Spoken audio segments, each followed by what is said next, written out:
in a market where the big dailies are retreating. I mean, we had more stories about Gulfstream and Manalapan in our first edition than I could find in either paper in the previous 2 years, 3 years maybe. I guess what I was getting at is how. About the sunshine laws. Well, what I was interested in was how it seems like the demographics that you have are crucial to your success. They help. But I mean, they help. But I mean, how much do they help? Because I'm just wondering, could you apply that in a more middle or lower middle class area? And could I apply it in? I mean, I'm a not-for-profit here. I'm trying to do regional coverage of Broward County. How could I apply something like that? I mean, I looked at the nonprofit model same as you did, and the for-profit. I had wanted to go for-profit, and realized, I mean, maybe it's erroneously, but I came to the conclusion I can't make it that way. So I incorporated Broward Bulldog as a not-for-profit, and we're in the process of trying to get federal tax exempt status. But I just don't think, and remember, we don't have a newspaper too, which is just going to be online. But I just don't see, at least being online only, whether you can make it. If you have the newspaper, maybe you can. Maybe that's the distinction, because that's where you really have departed from what most everybody seems to be doing. The arts paper, I think.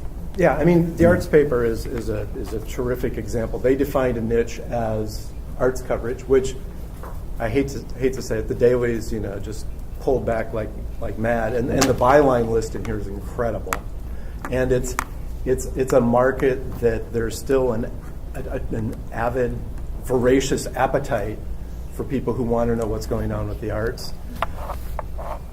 Could you export this idea into lower income neighborhoods? I think it'd be a challenge. Could you go after a community like Weston, which has a real geographic mental image of being a community? Absolutely. Right. Could we stretch this idea along the coast? I mean, the Boca Raton News stopped being a newsprint publication 2 months ago, and I honestly think if we started a second edition of this and it was Lighthouse Point and Boca Raton and Highland Beach, we'd have. How much is hard news? We cover every single municipality. We break, if you want to call it that. We report things that the majority that just aren't being reported in the other publications. One of the hard things, you've got the fortune with your health publication, is you can find things from all over the place and make it pertinent to your readers.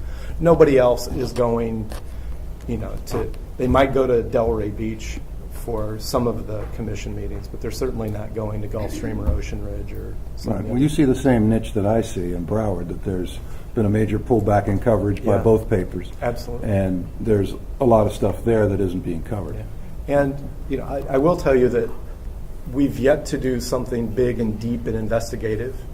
We're still trying to establish ourselves in a way to where we're profitable enough to where we then could afford, if we decided we wanted to take on a car dealer or somebody else that we could withstand the impact that could have. That's just expensive.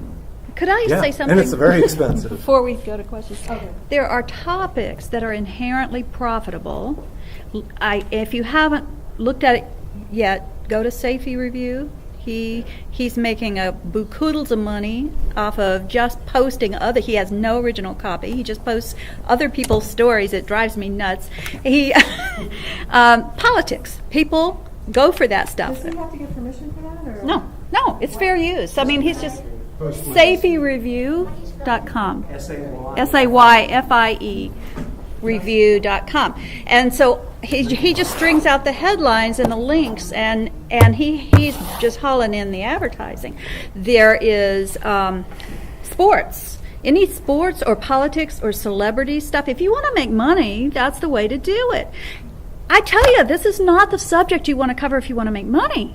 Health policy. I ask you. I had to be nuts to do this, but I wanted to do it because it's so important and nobody was doing it anymore. So it's my challenge to make it interesting enough and relevant enough for people to say, oh, I want to go read that. Tell me more about health policy. That's really a daily challenge to do. But AP's picking up a lot of our stories now. Now, the downside is they're not paying us anything. The upside is that they're getting our name out there. So at some point, we will have to say, we appreciate you getting our name out there, but we've got to make a living. So I don't know what the deal is. We're taking advertising. We've got 2 ads now. 2. We have 2 ads in the e-alert and 2 ads on the site. I'm telling you, people aren't beating down our door.